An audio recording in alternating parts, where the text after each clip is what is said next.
আমি ভিডিও আমি জীবনে দেখেছি, শুনেন। ধরেন আমি নির্বাচিত হইলাম, নির্বাচিত হওয়ার পরে কিন্তু আমাদের অনেক সুবিধা আছে, আমাদের কিন্তু সুবিধা আছে। আমি বেতন পাবো, আমি প্রায় 1.5 লক্ষ টাকার মতো বেতন পাবো। যদি আল্লাহ নির্বাচিত করে আমার বেতন হবে কত?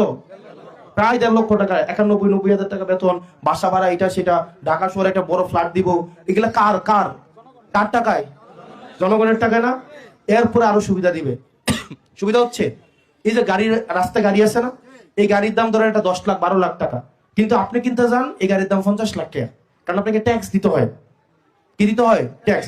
কিন্তু এমপিরা গাড়ি কেনার সময় ট্যাক্স লাগে না। তারা কি তা করে জানেননি? ধরেন একটা গাড়ির দাম ধরেন 8 কোটি টাকা, V8 একটা গাড়ি মডেলের, গাড়িটার দাম কত? আপনি কিনতে যাবেন 8 কোটি টাকা লাগবে, কিন্তু আমি যদি এমপি হই আমার লাগবে 2 কোটি টাকা। আমি কি করব? আপনার থেকে আমি 6 কোটি টাকা নিব, নিয়ে গাড়িটা কিনলাম, আমার লাভ কত? কয়টা? আর আপনার লাভ কয়টা? 2 কোটি। কারণ আপনি কিনতে গেলে লাগতো কত? আর কত বুঝেন না কখনো।